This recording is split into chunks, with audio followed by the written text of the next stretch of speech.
Salve, salve! Muito bom dia! Estamos aqui para começar mais uma edição da nossa revista radiofônica, que tem informação, prestação de serviço, entretenimento, tudo isso no papo dessa terça. 26 de junho de 2018. Sejam bem-vindos! Desmentido, depois de muita especulação, Jair Bolsonaro diz que vai participar de todos os debates entre candidatos à presidência da República. Do ponto de vista estratégico, será essa uma boa decisão? Cláudio Julio Tognoli responde já já. Decisão, capitaneada pelo até então apagado Lionel Messi, a Argentina faz jogo de vida ou morte contra a Nigéria logo mais às 3 da tarde. Saiba também quais serão as prováveis mudanças na seleção brasileira que amanhã enfrenta a nada boba Sérvia. De volta ao passado, a Netflix lança no próximo dia 6 sua primeira série brasileira de comédia, Samantha. A produção gira em torno de uma ex-celebridade mirim dos anos 80 que, quando adulta, resolve fazer de tudo para reaver a fama. Os protagonistas de Samantha, Emanuele Araújo e Douglas Silva, estarão com a gente aqui no estúdio. Esses são alguns destaques deste programinha de rádio que abre as portas desta terça. Bom dia, saltitante alegre Paulinha. Bom dia, senhor Edgar. Tô aqui com os mullets soltos pra gente fazer uma viagem e voltar pros anos 80, Você meu tá querido. total anos 80. Não é verdade? Isso aí. Vamos relembrar tudo que tinha de maravilhoso ou não. Aquele gif, aquele meme, aquela foto de época. Eu sei que você tem. Você com um balãozinho dizendo alguma coisa pro mundo. Aquela calça cintura alta, meio balonê. Não é verdade? Clochá. Hashtag meus anos 80. Eu tô esperando a participação de vocês. Eu sei que hoje a gente vai pros TTs mundiais, porque os anos 80 muito interessam à humanidade e devem ser estudados. Estou esperando a participação de todos. Os tweets de vocês também fazem parte da transmissão do Morning. Boa, outra maneira de você interagir com a gente é pelo WhatsApp 11 931 17 1009. Como é que foi a sua vida nos anos 80, hein? Conta pra gente, o que é que te marcou? Quais foram os seus ídolos dos anos 80? Qual música te marcou? Aquela que você até hoje cantarola ao chuveiro? Hã? Manda bala, mande sua mensagem pra cá em áudio ou em vídeo. Estamos aguardando 11 931 17 1009. No mais, você pode acompanhar o Morning Show pelo nosso aplicativo, pelo portal jovempanfm.com.br, também na transmissão do nosso canal youtube.com/morningshowjp e ainda com muito conteúdo extra nas mídias sociais. Estamos no Instagram e também no Facebook. Passe por lá, deixe o seu joinha que a gente fica amarradão e feliz da vida.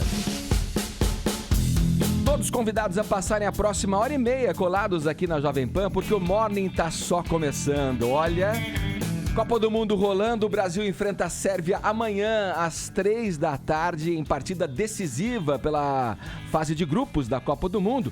Vamos saber aí quais são as novidades da seleção comandada pelo técnico Tite, o narrador, o nosso grande garganta Nilson César e o repórter Ulisses Neto estão no estádio do Spartak em Moscou, palco desse tão aguardado jogo.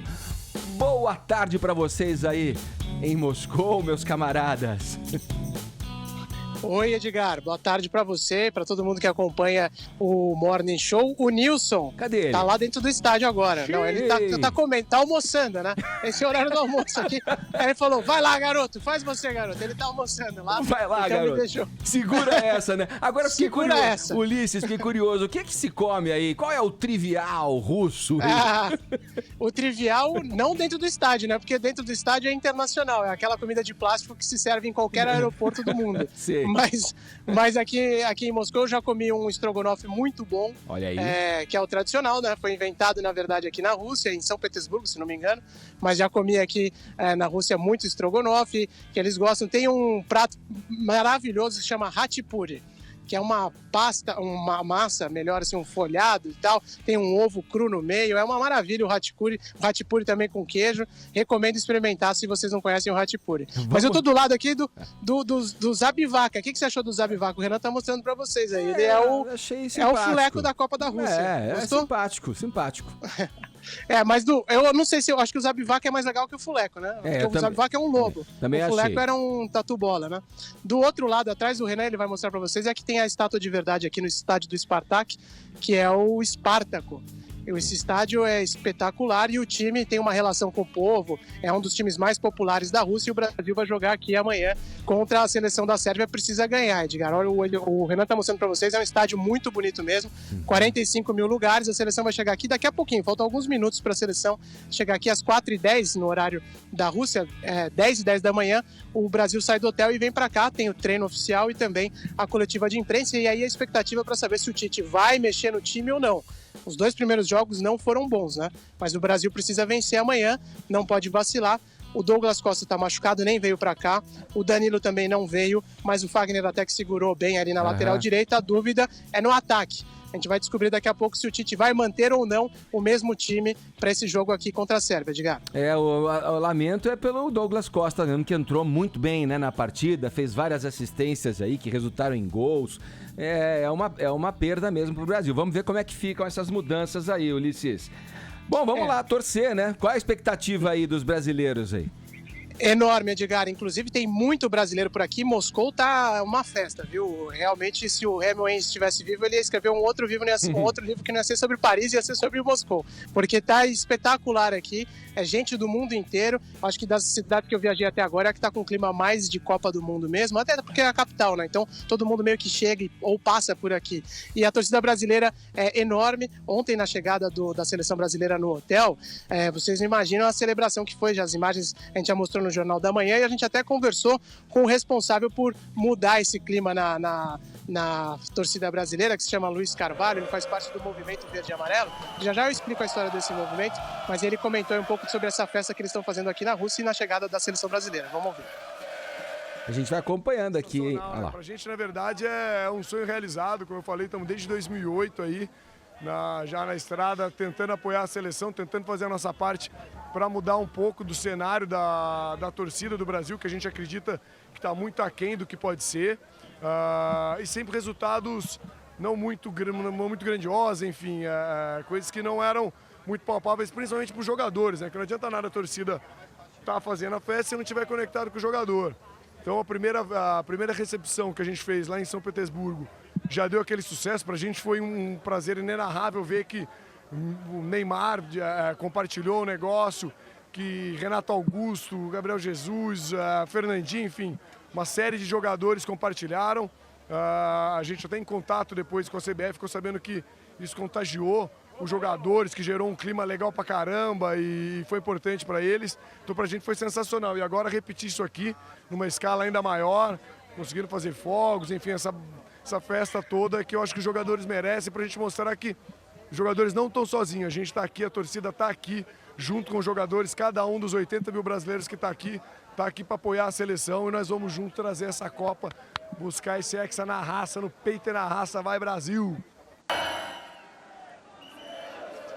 É isso, Edgar. Até a última Copa, né, a torcida brasileira era sempre aquela história do eu sou brasileiro, né? Agora tá cheio de música bacana. O Movimento Verde e Amarelo tem ajudado a escrever novas músicas e por aí vai.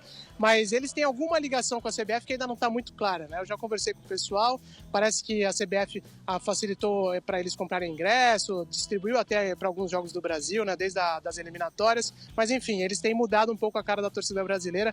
O Brasil está mais parecido com a Argentina nesse quesito, Edgar.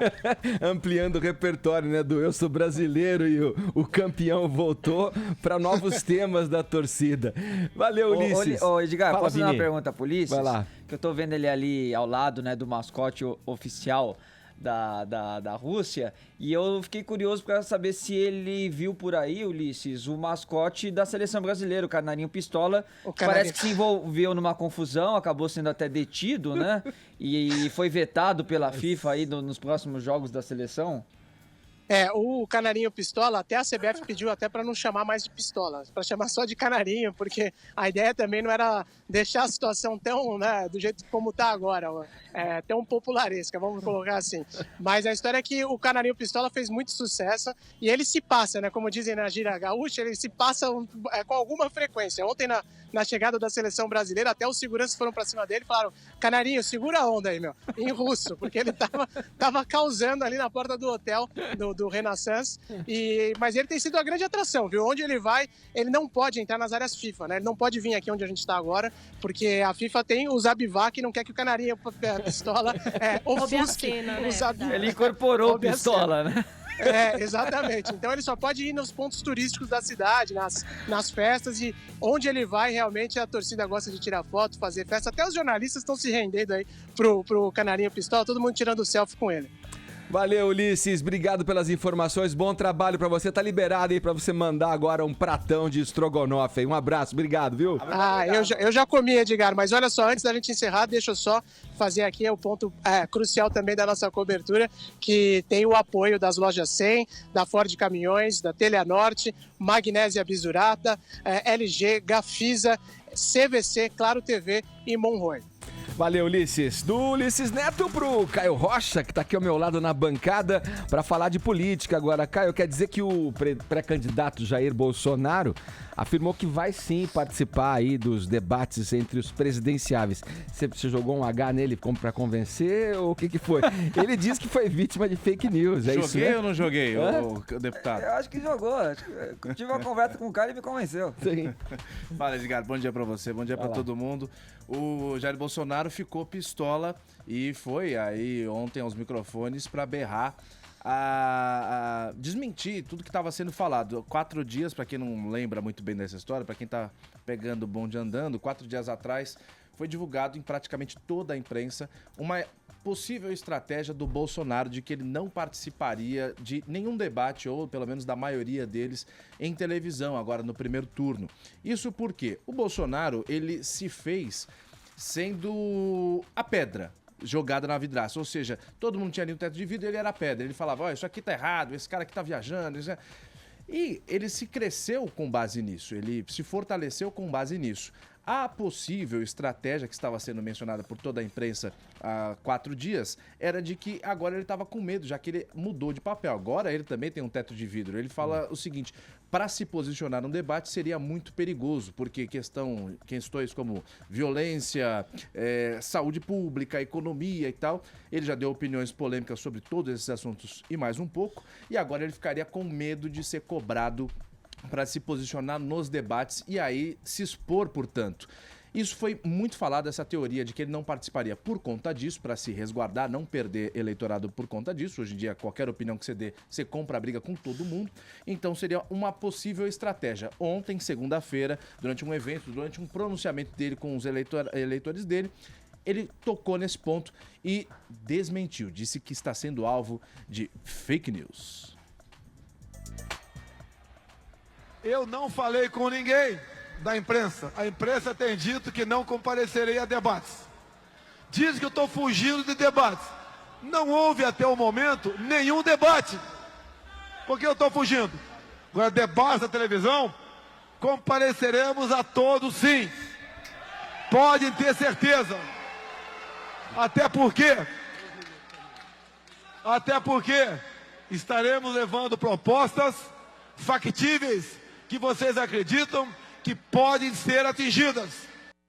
Ô, Tonho, olha, eu vou passar já a bola pra você. É uma estratégia comum, né? A gente que já acompanhou várias eleições, talvez os mais jovens não tenham tido contato com isso ainda, mas é uma estratégia comum dos candidatos que estão à frente evitarem participar de debates. Foi assim com o Fernando Collor, só para relembrar aqui 2 deles, com Paulo Maluf também, a questão de não ir a debates. Te surpreendeu esse episódio aí? Como é que você viu essa questão da participação ou da não participação do Bolsonaro nos debates aí? A imprensa, todo mundo sabe, a história da imprensa é a história de as liberdades de expressão serem atacadas por políticos, né? O Estado é o inimigo da imprensa, o Estado quer calar a imprensa. Eu acho muito difícil acreditar no Bolsonaro, até porque na sua edição de hoje, o jornal O Globo resgata as frases do Bolsonaro para o Globo na sexta-feira, falando que ele não participaria de debate, que ele assumiria, abre aspas, uma postura de combate. Agora, caríssimo ouvinte, eu acho que, primeira coisa, o Bolsonaro é honesto? É honesto. pergunta que eu me faço, por que um cara honesto, sem nenhuma mácula na sua carreira, no quesito corrupção, anda com colete à prova de balas, quando sai publicamente, tem ao seu lado como seguranças um ex-membro do BOP, que é a Polícia de Elite do Rio de Janeiro, e um ex-capitão da reserva das Forças Especiais do Exército. Por que o Bolsonaro arrosta, exibe esse tipo de comportamento? Ele acha que alguém quer pegá-lo? Por que uma pessoa honesta tem essa atitude pop militar? Agora, ele sabe que ele tá dando uma de Neymar. Por quê? Porque ele tá na frente de todo mundo. Por exemplo, o Data Poder do Fernando Rodrigues dá hoje que em Minas Gerais, tirante o Lula do cenário, o Bolsonaro tá na frente de todo mundo com 29% das preferências. Agora, o Bolsonaro sair do salto alto representa, ele entrar no debate sim, como todo político. 2, ele começar a mostrar com quem ele vai coligar para fazer alianças. E a primeira movimentação não é nada animadora para uma pessoa honesta como é o Bolsonaro. Ele falou ontem que já coligou com o PR, lembrando que o PR é o partido mais acusado no Mensalão, do Valdemar da Costa Neto, que foi condenado a 7 anos e 10 meses, depois teve o perdão do Supremo. O Bolsonaro diz que pediu em casamento, falando metaforicamente, o senador Magno Malta. Já se diz que o Magno Malta vai ser vice do Bolsonaro, em troca de o Bolsonaro, que só tem 8 segundos na propaganda eleitoral, que vai durar 12 minutos e 30 segundos, ele só tem 8 segundos coligando com o PR, Bolsonaro ganha mais 45 segundos. Sim. Quer dizer, o que custa Bolsonaro sair do seu salto alto? Custa ele fazer coligações que vão acabar maculando o nome dele como uma pessoa honesta. Vai coligar com o mensaleiro, Bolsonaro? Vocês viram que quem pode estar também nesses debates aí? É ele, José Luiz da-Atena. E não é como mediador, não, ali, dos pré-candidatos, né? Evidente que não. É como um deles, Até será? porque quando eu entro, não é pra brincar, velho. Eu entro pra ganhar isso aí. Você tá confiante, da-Atena? Evidente. É candidato? Eu entrevistei todos os pré-candidatos e aí tirei as melhores coisas e vou pegar as ideias deles. Edgar, é verdade, da-Atenão tá decidindo, deve estar decidindo entre hoje e amanhã aí, o seu futuro. É cascata, eu acho. Então, muita gente acha isso mesmo, Edgar, porque em diversas oportunidades, em outras eleições, o da-Atena também aventou essa possibilidade, né, se candidatar a prefeito de São Paulo, a governadora, a presidente. Na última hora, ele sempre acaba desistindo e continua o trabalho dele na televisão. O fato é que no último domingo, durante o Agora é com da-Atena, em uma entrevista com o cantor Eduardo Costa, eles estavam lá falando, né, trocando papo sobre a vida, e aí o da-Atena começou, né, a dissertar que está vivendo um dos momentos mais difíceis da vida dele, que não tem sido fácil, né, os pedidos aí que as pessoas têm feito para que ele se candidate. E depois que ele viu, né, a saída do Luciano Huck, do Joaquim Barbosa, que segundo ele seriam pessoas ali fora desse ambiente político do qual ele não compactua, que poderiam fazer alguma coisa diferente, poderiam mudar o Brasil. Então ele repensou o fato de se candidatar. Vamos ouvir esse trechinho aí do da-Atena falando que o último programa dele pode ter sido no último domingo. Eu estou num momento muito difícil da minha vida, talvez é o momento mais difícil da minha vida, em que as pessoas pedem para que eu entre na política. E eu fico pensando, eu não tenho vontade nenhuma de entrar na política, mas ao mesmo tempo eu não vejo perspectiva nenhuma de reforma política nesse país. Os caras falam em reforma da Previdência, falam em reforma tributária, mas reformar a política e as mamatas que esses caras têm, eles não querem. Então, se de repente o Luciano Huck tentou, não foi. Joaquim Barbosa tentou, também não foi. Se a política não começar a se renovar com nomes que entrem na política, nós não vamos ter renovação nunca. Então, eu já tinha desistido completamente da política e estou numa encruzilhada desgraçada. Talvez seja esse o último programa que eu faço nessa fase aqui da Rede Bandeirantes. Se não fosse domingo que vem eu estiver apresentando esse programa, é porque eu não entrei na política. Eu não ia nem falar isso, nem tocar nesse assunto, mas se domingo que vem eu não estiver aqui é porque eu já tomei a decisão de, durante um tempo, deixar a televisão. Eu vou voltar à televisão, como político ou não, se eu sair da televisão, mas eu estou num dia muito difícil. E aí quando ele fala que vai voltar à televisão, é porque agora realmente, ele fazendo essa candidatura, ele tem que se ausentar, né? Não pode ficar na TV, mas depois, caso seja eleito, não tem problema nenhum.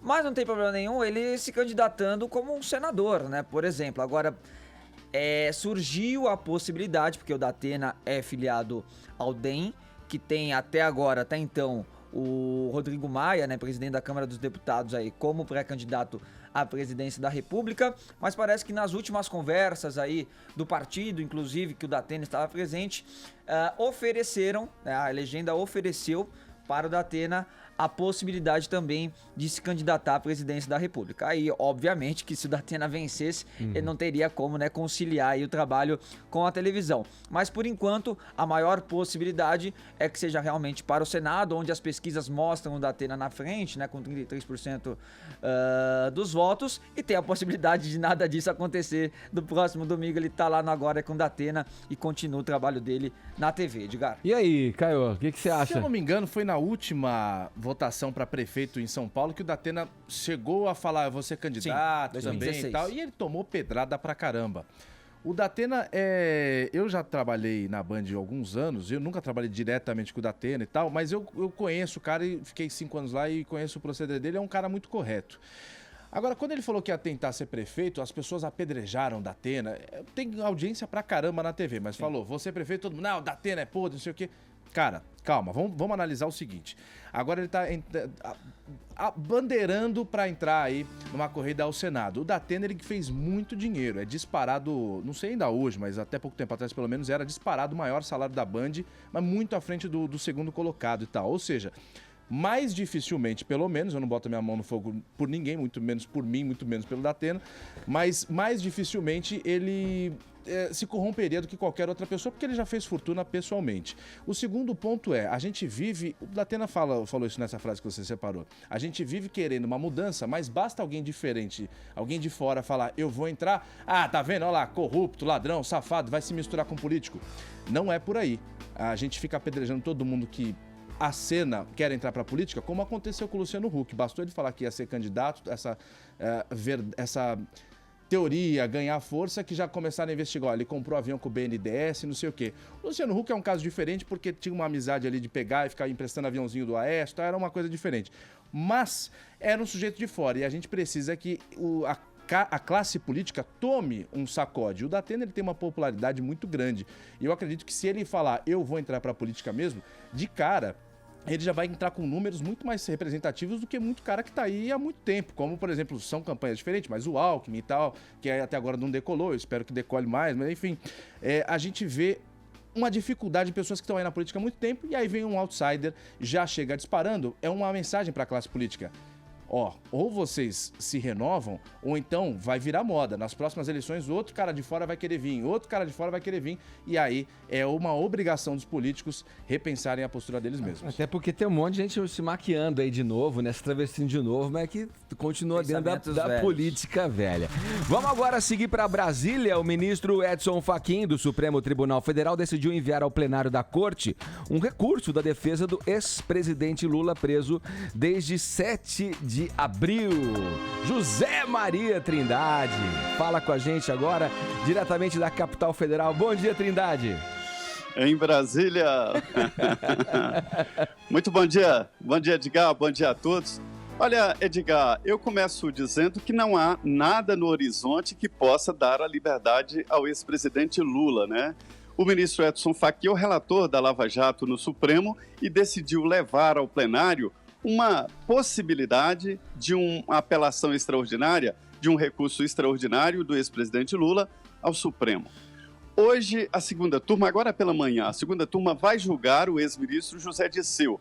Aí é um pedido de suspensão do cumprimento da pena. José Dirceu está preso na Papuda, aqui em Brasília. E é mais ou menos a história que a defesa do ex-presidente Lula quer. Daí a importância desse julgamento. A defesa do ex-presidente quer que a segunda turma julgue a possibilidade de julgar o ex-presidente Lula, né? É só possibilidade.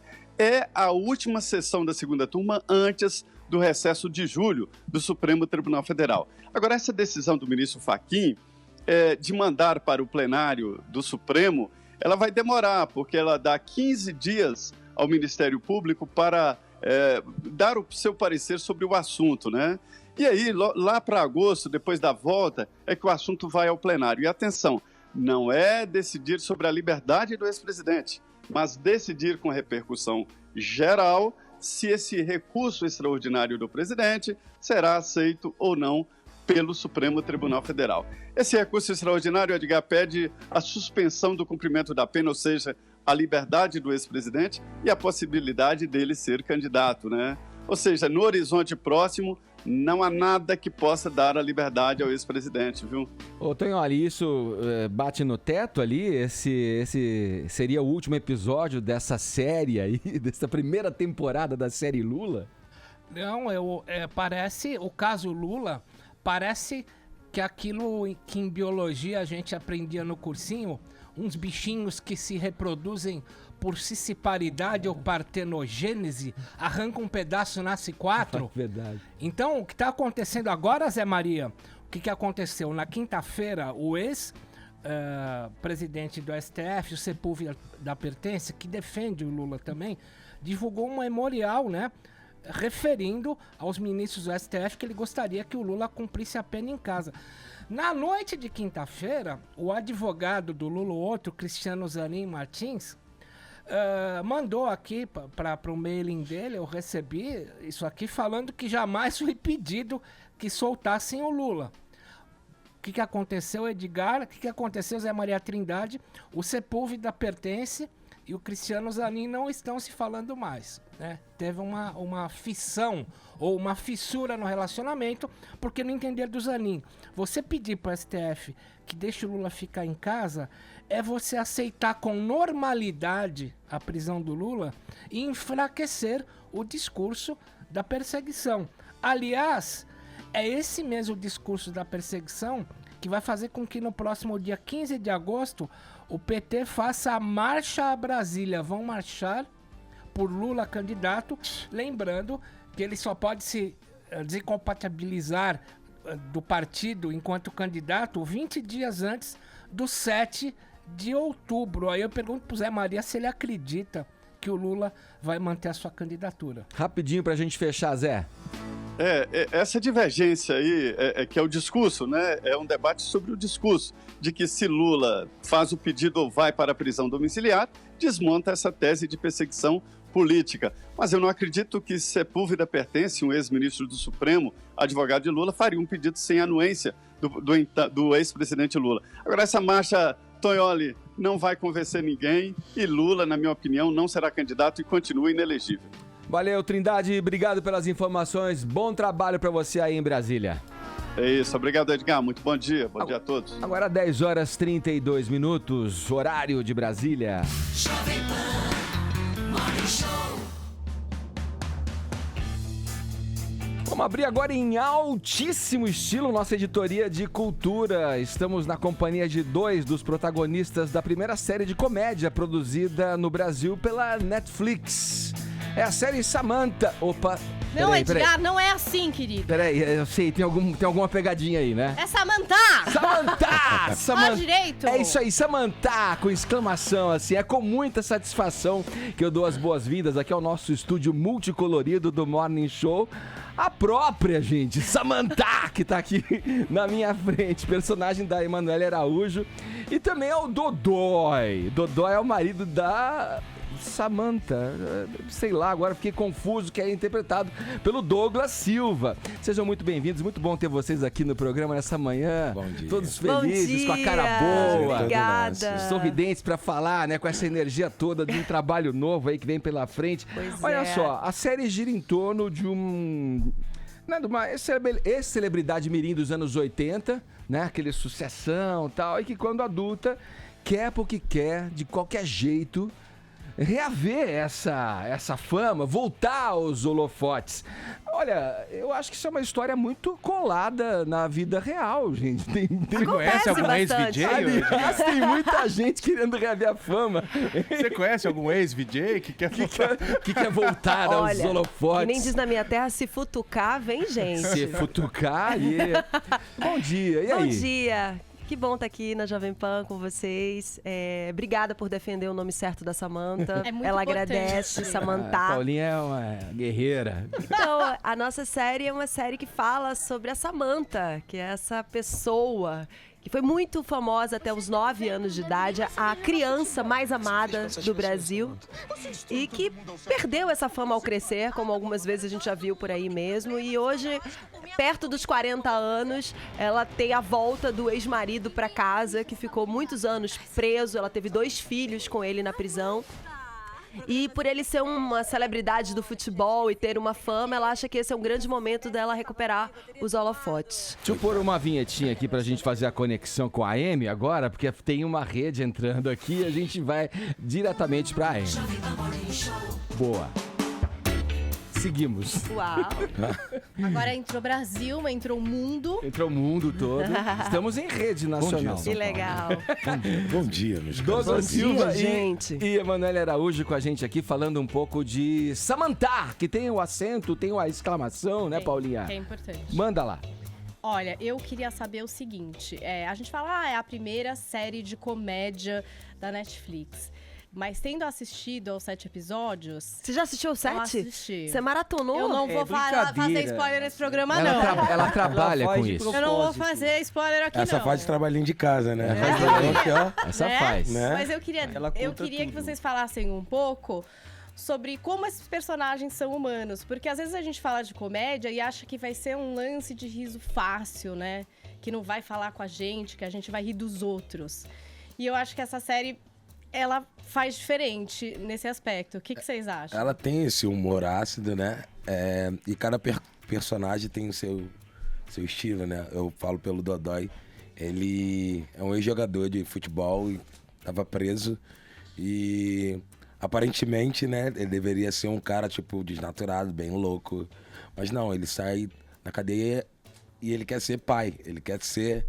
né? Ele quer ser presente na vida dos filhos daquela família, na vida da Samantha. Então, ele quer recuperar esse tempo perdido desses 12 anos, 10, 12 anos que ele ficou preso, sabe? Esse é o lado humano dele, sabe? Ele precisa disso, ele sente essa necessidade. Ô Douglas, eu já fiquei curioso aí, porque a vida de quem sai do sistema prisional não é nada fácil. Como isso entra, como isso se encaixa dentro do roteiro e da trama de um produto, enfim, que é uma comédia, essencialmente, né? Que se mistura com um ídolo de futebol, que é uma coisa, né, muito brasileira. Popular, a gente tá vendo sim. bem agora com o Neymar, o que é ser um ídolo do futebol.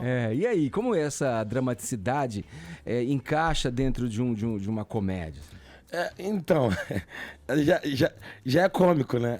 O homem saiu da prisão e vai rever a família, tipo, e ele achar que tá tudo normal. Calma aí, não é, sabe? Chega a ser engraçado. Só que também é um drama, né? É triste. Pois é.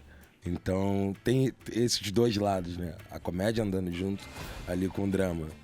Essa situação do Dodói é cômica, né? Vendo, só que é um drama, né? Isso que a Paulinha falou, acho que eu achei muito bacana, porque, na verdade, a gente tinha mesmo esse cuidado de que as pessoas não rissem dos nossos personagens, mas rissem com a gente.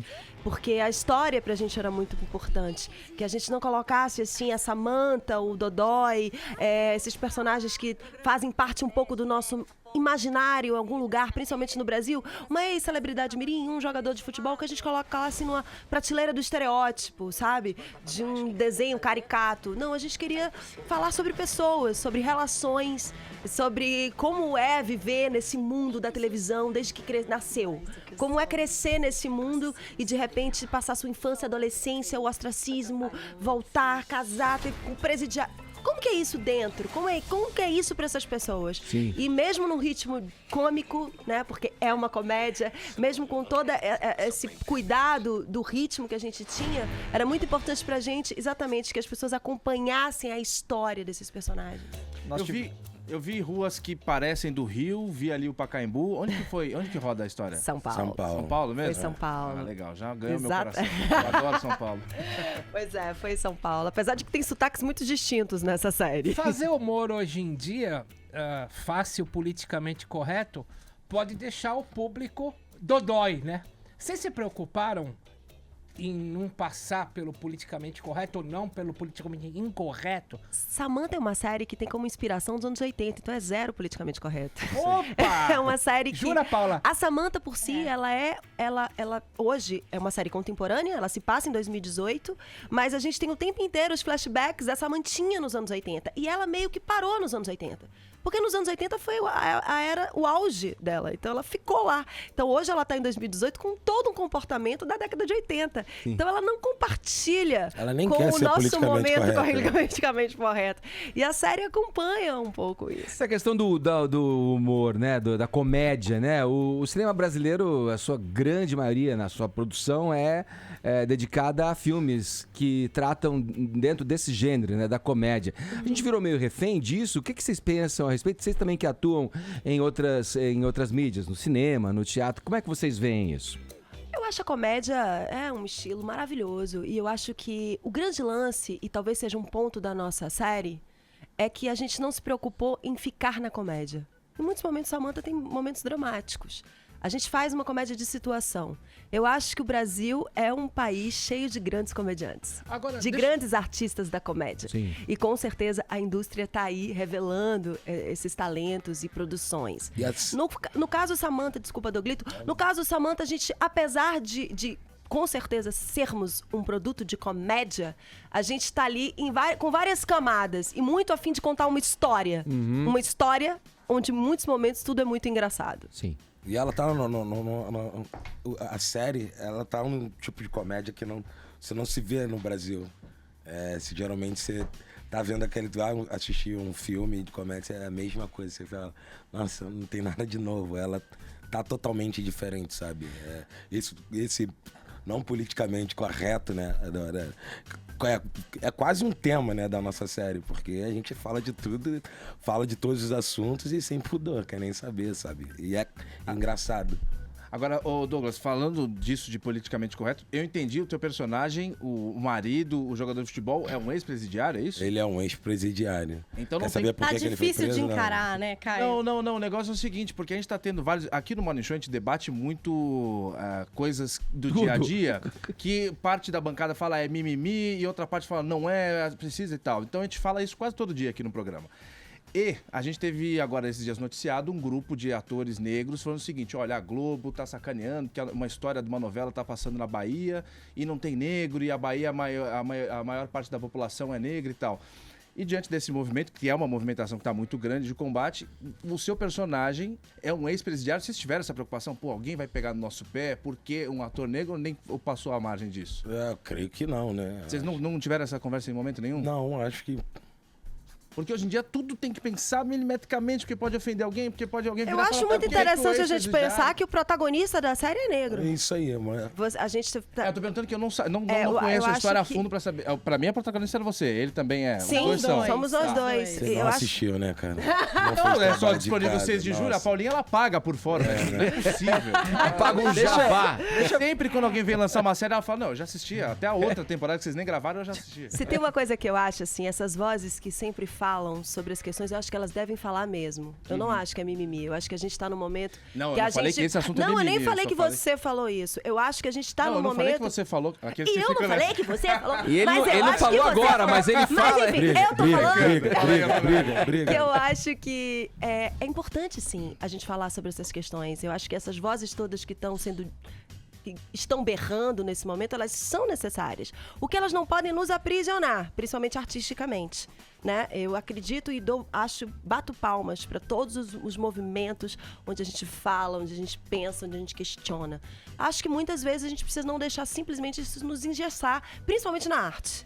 Porque eu acho que a arte precisa ter uma liberdade de expressão até pra gente criticar. Todo e qualquer debate. E Até pra criticar. E até na série a gente tem a personagem que é a Cindy, que é um dos filhos dele, né? A filha mais velha.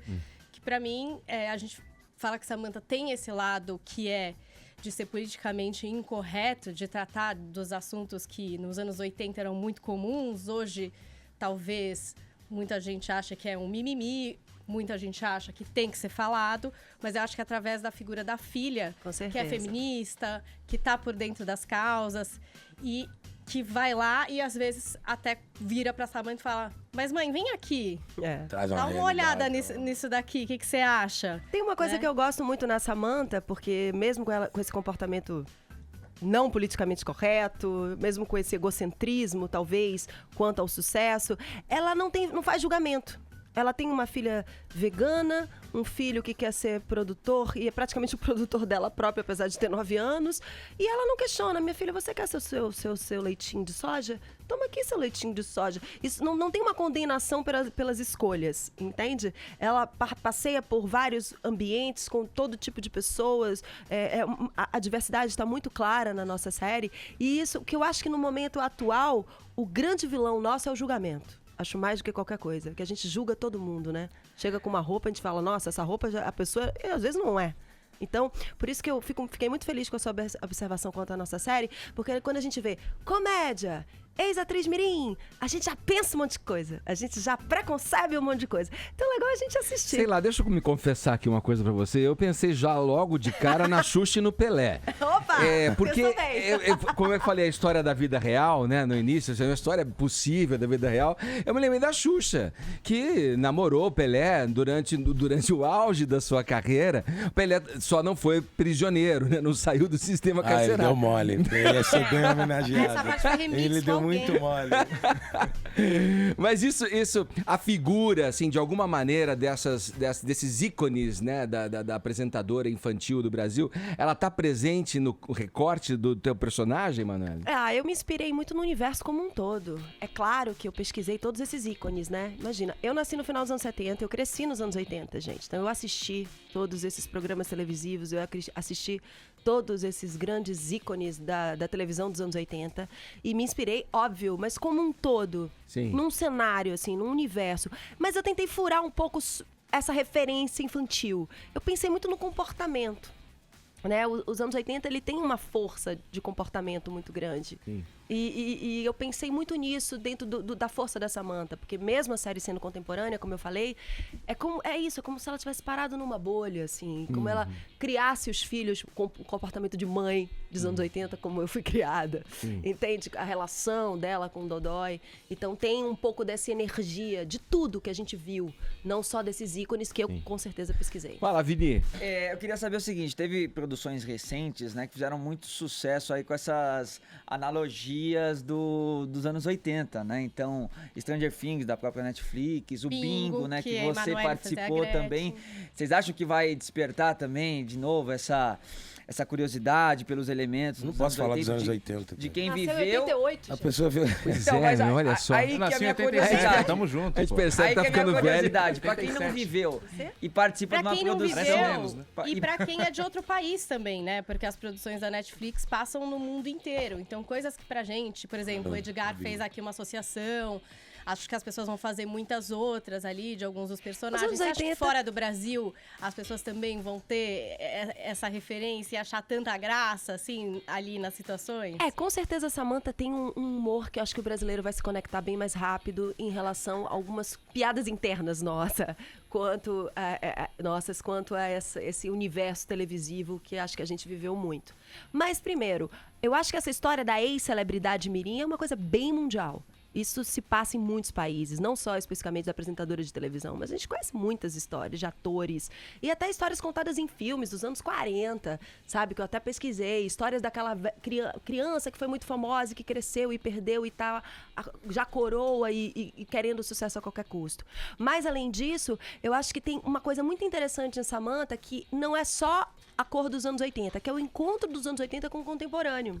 Esse choque que a Samantha tem de repente ir para fora da bolha, voltar para os holofotes e perceber que a língua dela já tá ultrapassada. Tipo, tem WhatsApp, ela não sabe mexer direito nesse negócio. Ela não tem uma coisa de YouTube, de saber falar. As gírias são outras. Ir pro Instagram, fazer coisa. Então, esse encontro dos anos 80 com o contemporâneo, que é muito o que acontece na série, essa inadequação que a Samantha tem hoje com o universo de ser famoso, o famoso de hoje é muito diferente do que ela era famosa. Um fã é um like. Pra ela era cartinha. Então, ela precisa se adequar a isso. Muito mais legal. Isso é engraçado. Eu era adolescente nos anos 80 e na época o Edgar, que regula a idade com a minha, há de lembrar que Sou bem mais falava novo muito... que você. Bem não. Edgar é jovem, gente. Falavam que os anos 80 era a geração X, tanto que o Billy Idol tinha a banda Generation X.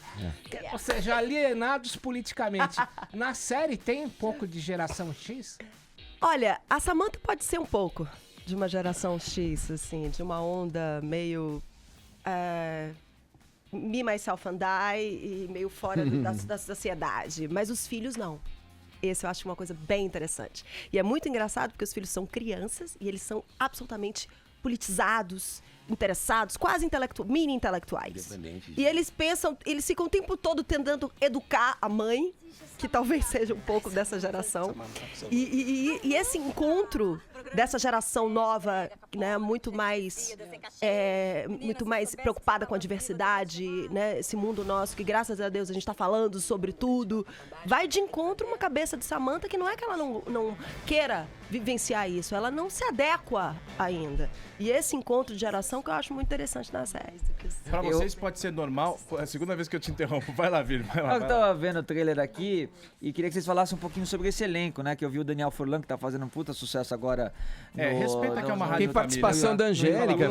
A Angélica apareceu também. A Luciana Vendramini. É a Luciana Vendramini. Gente, não era a Angélica aquela? Não. Nossa. Vai lá, podem perguntar. Eu não consigo fazer uma pergunta. Olha o Dani aí. Vai lá, podem perguntar. Vai, Vini. É uma conversa, Tá Vini. mordidinho, eu vou falar então. Vai, Vini. Vai. Falar sobre o elenco da série. Você quer rolar uma briga, já é filmar. Às vezes tem briga aqui. A Paulinha e o Edgar brigam muito. Isso aqui é uma loucura. Quem mais tá ali Você já com fez essa vocês? pergunta? Tem Daniel Furlan. Não, é sério, Daniel Vini. Furlan, sim. Fez? Tem o Xavier lá, O Maurício Xavier, Rodrigo Pandolfo, a Lorena Comparato. Lorena Comparato. Douglas Silva, um ótimo ator, muito foda. A Gretchen aparece mesmo, né? Eu não vi errado, Tem algumas não. participações da Gretchen, da Sabrina Sato. Algumas Algumas participações. Tá mó pop, né? A Gretchen é Alice maravilhosa. Braga tem uma Alice Braga, porque é nossa Sim. produtora. A Samantha é uma série produzida pela Luz Bragas, criada pelo Felipe Braga e produzida pela Rita Braga. E Alice faz uma participação. Vocês já falaram que vocês fazem uma crítica. Alessandra Negrini Negrini também, que também faz uma foi. participação maravilhosa. Olha aí. Esses dias veio, pra vocês dois devem ser normal, já devem ter encontrado o cara, mas pra mim foi uma felicidade muito grande. Além do Edgar, quando eu era criança, eu assistia também Os Trapalhões. E o Dedé veio aqui semana passada. Nossa, eu choro. Manfred Santana. Por que Manfred? O nome dele é esse, né? Eu não sabia. Eu trabalhei com quase que ele. eu chorei aqui de ver o Eu Dedé. cheguei a O trabalhar Douglas com ele. trabalhou. Trabalhei com ele e com o Renato Aragão aí, tipo. Sensacional. Sensacional, né? Eu lembrei, tipo, de quando eu ia pra escola, antes de ir pra escola, tinha que assistir os Trapalhões. Quando terminava, era o horário de eu tomar banho pra dar certinho pra eu poder Eu ir pra falei escola. exatamente Você isso falou com ele. Mas aí quando já era ele- reprise, né? Porque era meio-dia. É, né? época, Já- anos é. 90, me respeita. Tá? Pô, eu também, irmão. Eu nasci em 87. Ó, mas o negócio é o seguinte: aí tem um vídeo que circula na internet que é do Dedé falando alguma coisa no programa da Xuxa, ele passando algum recado e atrás o Mussum dando uma tchuchada na Xuxa. E ela falando, Mussum, para. Ela fala umas coisas que eu não vou reproduzir aqui. Isso rolou mesmo. Tem outra coisa que a gente mencionou aqui esses dias. A capa do disco do Gilberto Barros, aquele que fazia o Leão na TV e tal, que é uma criancinha no colo dele, com a mão no peito dele, ele com a camisa aberta, e o nome do disco é Faz um Carinho em Mim.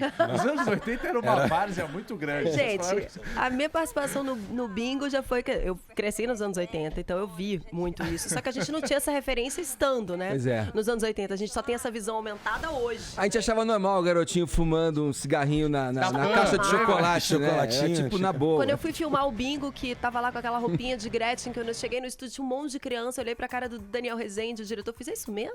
Eu vou ter que vestir isso com Eu essa falei, então, eu criançada. tinha que rebolar e... Exatamente assim, ele falou assim, é isso mesmo, isso aí. vai lá. Como é que é o trabalho com a Netflix? Como é que é a relação de vocês? Você falou da produtora que faz, né, os Bragas, né, que tem a Alice e os familiares dela ali à frente, que são os produtores dessa série. Mas como é que é a relação com a Netflix, assim? É diferente do processo, do mecanismo que você tem trabalhando, por exemplo, numa emissora? Como é? Então, eu senti que a Netflix tem um cuidado maior, tem um zelo maior com os seus atores. Tratam a gente como estrela mesmo, né? É a pedrinha preciosa deles, então... Dão uma paparicada, é isso? Não, deixa a gente endodocado, sabe? Entendeu? Perguntaram até se eu queria fazer unha hoje, eu falei, não, tô de boa. Pô, nesse nível. A Netflix tem esse cuidado, eu acho louvável com a gente. Eu fico muito feliz, assim, dessa oportunidade de trabalhar com o universo do streaming, né? A primeira vez que eu trabalho. E essa oportunidade da Netflix de você estrear num show como o nosso, que estreia dia 6 de julho, e você vai estar em 190 países. E isso é muito curioso, porque são 190 culturas diferentes. E a gente estava falando aqui, você acha que Samantha fora do Brasil? Mas imagina, na Índia, não sei onde. Isso para um artista é muito excitante, você perceber como que a arte pode alcançar, mesmo com um sotaque próprio. Mesmo que tenha, assim, em Samantha, um sotaque brasileiro, que bom que tem, porque é a primeira série original de comédia brasileira. Então, o nosso sotaque vai ser forte mesmo. Mas como é atingir esses lugares? Isso a Netflix proporciona pra gente, né? E essa coisa do sistema de série também, que eu nunca tinha trabalhado, assim, com essa importância de episódios, de você fazer essas maratonas. Isso para o artista também é muito interessante para a construção, você pensar que são 7 episódios e que os personagens ficam vivos. Você pode pensar na próxima temporada o que vai ser de Samantha. Isso que eu ia falar, tem abertura pra segunda temporada já? Tem alguma confirmação? A gente ainda não sabe, a Netflix. Os agentes estão pensando aí, quem sabe daqui a pouco. Seria legal, né? Olha, saber o que vai acontecer com Dodói e Samantha. Tá aí, Samantha estreia agora dia 6 de julho na Netflix. Netflix, já tem horário definido, assim, tem dia já certinho. Atualmente é 6 da manhã. Eu não sei exatamente o horário, mas assim, o que a gente sabe, a gente tava conversando isso hoje no carro, eu e a Paula, nossa amada aqui da Netflix, que tá acompanhando a gente. Ela falou uma coisa muito legal. É no mesmo horário pro mundo todo. Pra ninguém furar ninguém. Então isso é muito bacana. Daqui 2 dias eu já vou. Você pensar, tipo assim, naquela hora. Ou seja, saiam na frente, vai maratonando. Maravilha. Sorte pra vocês que venham outras temporadas dessa série, que é a primeira, né? Que se apresenta agora com estreia no próximo dia 6. A gente conversou aqui no Morning Show com a Emanuele Araújo, o Douglas Silva, eles que fazem, respectivamente, Samantha e Dodói nesse seriado novo da Netflix. Samantha, obrigado, viu? Obrigada a vocês. Obrigado, galera. Agora, bom dia, gente. Bom dia, 11 horas 2 minutos, pulou 3, horário de Brasília. Hey! Bacana, hein, o papo, hein, com essa galerinha aí, Paulinha. Você é amiga já, né, íntima dos... Eu tô me sentindo muito íntima de Samantha e Dodói. Quero ser amiga de Cindy, Brandon, te amo, querido. E eu quero saber como é que tá a nossa hashtag aí, meus anos 80. Olha, é claro que está entre os assuntos mais comentados do Brasil, porque a gente não se cansa de relembrar, não é? Instagram de década. Vamos conferir aí alguns tweets dos nossos ouvintes. Luciano Chicone, madrugadas de março e abril de 86, observando Halley na minha lunetinha, ouvindo o RPM Madonna, ansioso pela Copa do México, coração! Saudade que dói! Hashtag meus anos 80. Vamos pro próximo, Roberta A. Carmo.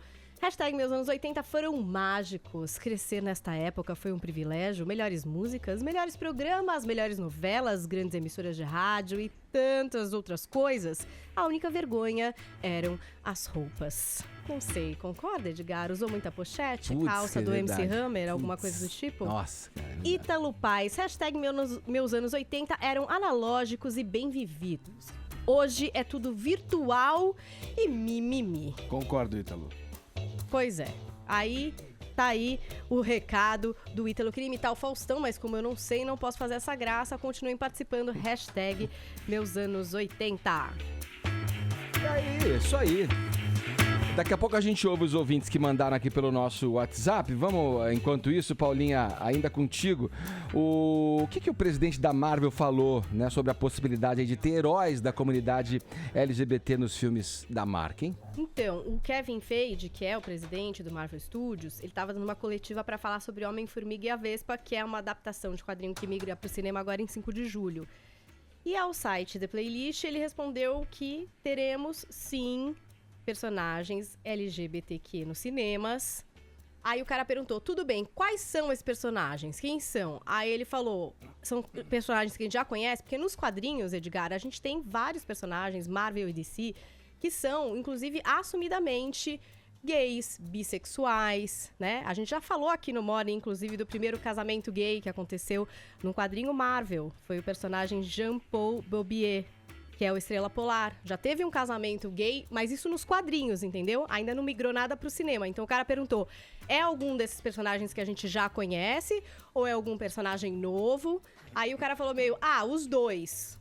Não deu pistas, então, de qual seria o primeiro personagem LGBTQ da Marvel a migrar pro cinema. Tem vários outros que, inclusive, já estiveram em filmes e que, por exemplo, nem são da Marvel, mas da DC, e que muita gente fala, ó, por exemplo, a própria Mulher Maravilha nasceu só entre mulheres, né? Só tinha mulher, as Amazonas. O próprio criador da Mulher Maravilha já falou, não que exista o conceito entre as Amazonas de bissexualidade ou ser ou não lésbica, mas muito provavelmente ela teve um relacionamento com uma outra mulher na vida dela, já que só eram mulheres, né? Se pré-imagina que ela possa ter tido relacionamento com mulher, mas isso não é exatamente mostrado no filme da Mulher Maravilha. Então a gente ainda vai ter que esperar um tempo. Com o cara lá, né? Então seria bissexual a Mulher Maravilha? Lá. Ela tem um romance com o cara que chega, que é o primeiro homem que ela vê na vida dela, né? A Mulher Maravilha nasce entre a Amazonas, só mulheres. Então, assim, não existe nada ainda que aconteceu no cinema. A Arlequina mesmo, do Esquadrão Suicida, é DC, não é Marvel. Mas também é bissexual, é uma personagem bissexual. Nos quadrinhos a gente tem isso muito mais explícito. A gente tá vendo, inclusive, uma foto que é de uma personagem Marvel que é considerada das mais diversas dos quadrinhos, que é a América Chaves. Ela é gay, latina, negra, né? E é de uma representatividade forte nessa saga que a gente tem nos quadrinhos com personagens LGBTQ. Agora resta saber qual que vai ser o primeiro a migrar para o cinema, que aí a gente atinge um outro público, né? Um público muito maior, porque o cinema é muito mais pop do que exatamente se acompanhar as histórias de HQ, as histórias em quadrinho. O que vocês acham, hein? Qual a opinião de vocês? Eu fiquei lembrando aqui, enquanto a Paulinha falava da Mulher Maravilha, eu era molequinho, já via o Batman do seriado na TV, preto e branco, Bruce Wayne, né? Era Bruce Wayne, era o que fazia o personagem, e falava que tinha um rolo com o Robin ali. Mas eu falava, peraí, tá tudo certo com a dupla, mas o cara, ele era fã, ele era afim da Mulher Gato. Mas daí eu começava a olhar, ele não ia com com muito empenho na Mulher Gato. Aí eu falava, pô, será que ele é mesmo? Mas eu via de boa, assim, o casal ali, né? Se fosse um casal, o Batman e o Robin. Vocês tiveram isso também na infância ou não? Eu queria falar sobre o que a Paula acabou de colocar, Edgar, na questão dela ser negra, latina, papapá. O que está acontecendo no mundo da comunicação hoje é que você faz produções para nichos, né? a própria política começa a deixar de existir aos poucos, e o que entra no lugar da política? Entra a ONG. O que é a ONG? É a política do nicho, você vai para um público super específico. Nada mais natural que os desenhos Marvel levados à telinha se voltem a nichos. Então você vai ter cada vez mais algo parecido. Seu currículo da Marielle, a vereadora morta, negra, militante, LGBT, era um currículo voltado a nichos. Então eu acho que Marvel tende a atender o que o nicho quer. E a mídia vai para esse caminho. Eu não sei, eu sempre fui criado, minha família me passou, respeito o próximo, ponto, acabou. Você tem direitos até esbarrar no direito do outro, ponto, acabou. Eu não me incomodo em absolutamente nada. Ter um casal gay aqui, de mulher, de homem, absolutamente nada. Aqui? Cadê? Obrigado, Caio. Não queria falar sobre o Arcon. Tamo junto, Não, Togui. tô brincando. Não, se tivesse, eu quero dizer, tá, eu acho que o respeito ao próximo ele tem que ter e é evidente. Agora, eu fico também um pouco com medo dessa forçação de barra. Por exemplo, por cair no discursinho. Essa menina aqui é latina, não sei o quê, é negra, mas tá desenhada com traços de branca. Vai me desculpar, eu não vejo uma negra aí. Não vejo.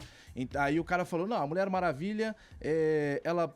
No filme ela mostra ela se envolvendo com um cara. Não, mas pode ser que na história ela tenha se envolvido com uma mulher. Peraí, o criador foi você. Então não vem agora me falar, você tá mudando por quê? Por discursinho. Então eu não gosto muito dos discursinhos. Não, e tal. Você passar pra criança que o respeito é fundamental, eu acho que ponto acabou. Agora, quando você fica forçando muito de homem e de mulher, existe hoje uma onda, eu vejo, e quem não concorda vai falar, esse Caio é maluco. Mas eu vejo muita menininha se beijando, muito menininho se beijando, também tem muito moda. Não acho que seja cura gay, o cara é influenciado, mas a moda, ela existe, isso todo mundo que hoje, agora todo mundo vê todo mundo beijando na rua, agora é normal. Todos são homossexuais, já nasceram assim.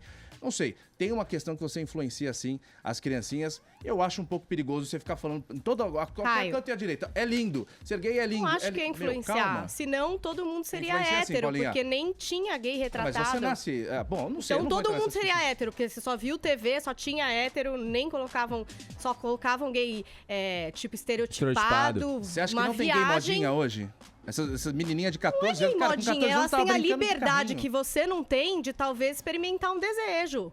Não, se eu elas tenho vão liberdade, eu sou livre, decidir eu pago por minhas ficar contas, com claro que eu tenho menina, liberdade, se eu ficar com quiser. cara, se elas são mais fluidas e elas podem se permitir viver o desejo, eu não acho que isso é modinha, eu acho que isso é elas são mais liberais do que você, no aspecto sexual. Exatamente. Então, desculpa, eu sou muito velho, mas que eu acho que tem bom sim, eu vejo, tem E eu acho que não é uma questão só de produzir uma coisa pra nicho, eu acho que lá é na frente importante. ela fala, puta, meu, o que eu fiz? Não era a minha onda. Eu gosto de caras, qual é o problema? Não precisa achar que isso tem. foi um erro. Ela pode beijar tem. uma menina e falar, poxa, eu gosto mais de caras. Tem modinha, Tonholi?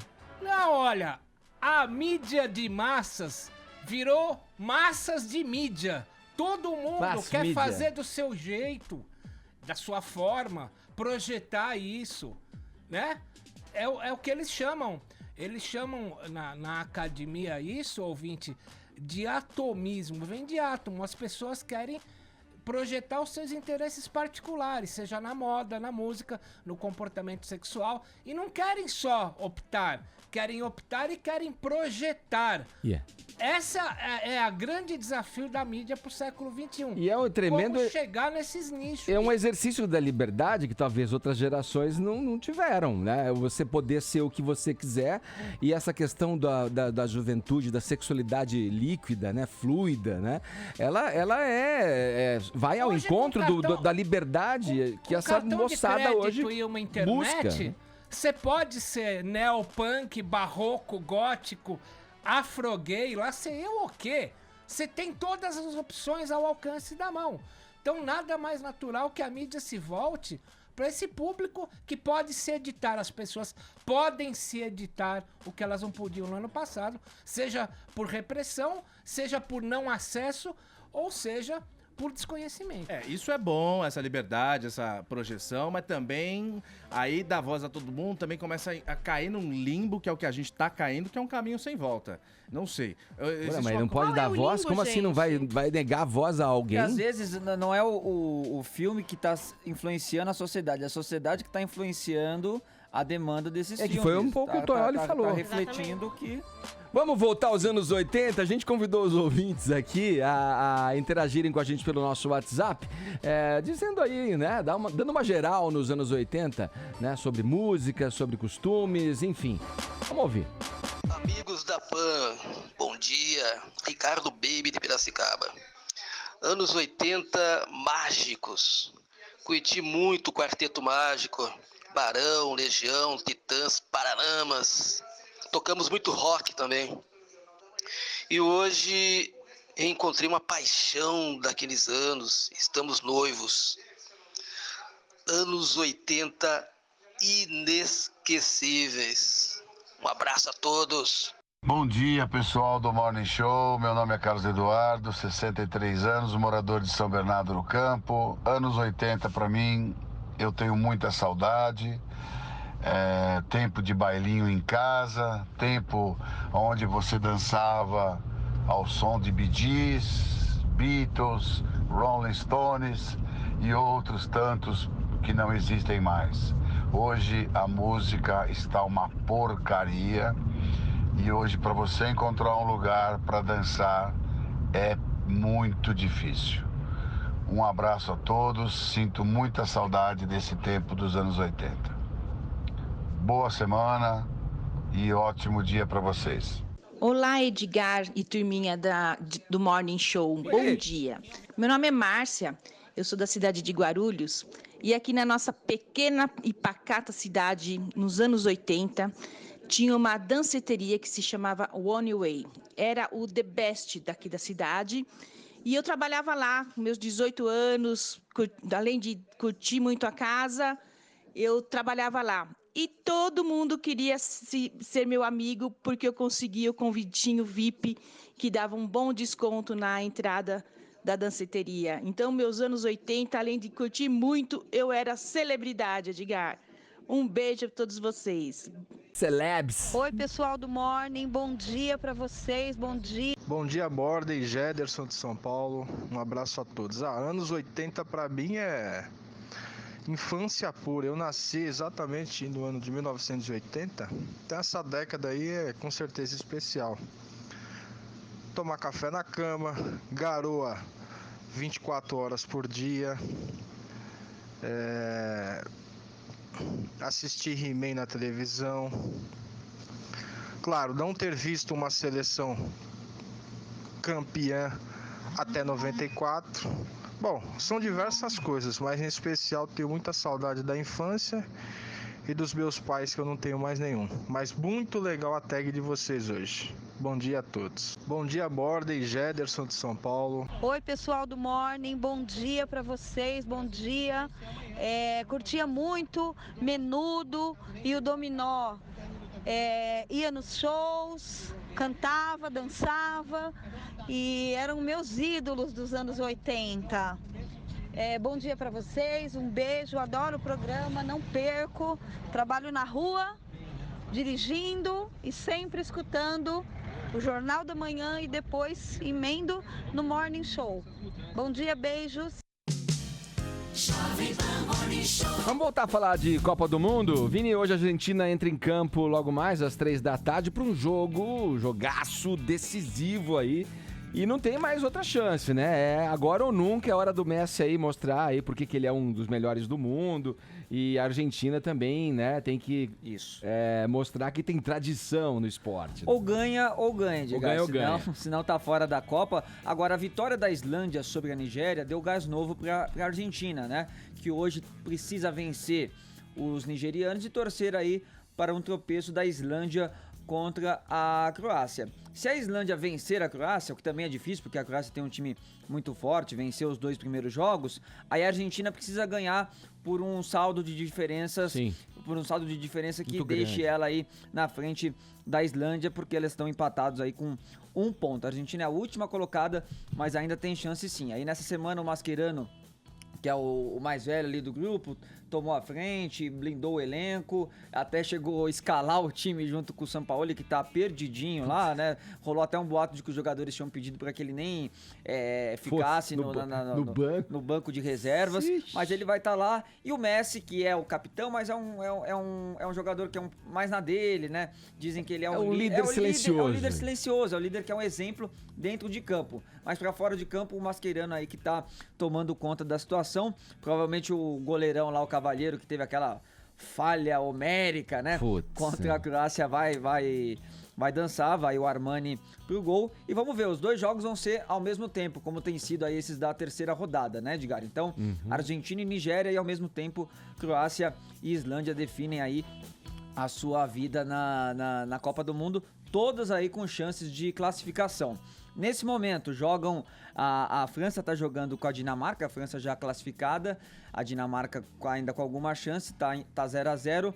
E o Peru entrou forte no jogo, aí o Peru tá ganhando de 1-0 da Austrália, mas o Peru tá eliminado, Edgar. Só a Austrália que tem alguma chance, mas tá perdendo, então tá ficando fora, tá se classificando mesmo França e Dinamarca. E para finalizar... Não cresceu na competição, como se havia falado. O Peru não cresceu, mas pelo menos a bola do Peru entrou neste terceiro jogo agora. E o seguinte, Edgar, a seleção brasileira tá confirmada, né? O Tite escalou o mesmo time porque o Douglas Costa, que era o mais provável ali de uma possível mudança na seleção, acabou se machucando, então o Tite manteve aquele time que jogou contra a Costa Rica, que teve apenas uma mudança, que foi a do Fagner, porque o Danilo se machucou. Senão eu acho que a gente estaria aí com o mesmo time desde o início da competição. Vamos ver, vamos torcer, eu acho que o Brasil passa suado pela Sérvia, mas passa, Edgar. Dá um palpite aí, vai. 1-0. 1-0 pro Brasil contra a Sérvia. E o jogo agora, Argentina e Argentina, eu tô achando que vai passar. Deram chance pros placar. Vai ser 3-1 pra Argentina hoje contra a Nigéria. Boa. Vamos lá, finalizando mais uma edição do Morning Show. Quem é que tá aí do nosso elenco, hein, pra trazer o prêmio? Gostou da escalação ou não? Tite, não tinha meio outra, né? Tu queria que eu levasse o Leno? Leno, lateral, resolveria a questão. Vencedora Cristina. E aqui no Twitter, a Tati _Rabelo. Vou falar com você, Tati. E é isso, a gente fica por aqui. Voltamos amanhã na programação da Jovem Pan. A partir das 10 da manhã, ao vivo e em cores. Muito obrigado pelo prestígio, pela audiência. Tchau, cuidem-se, hein?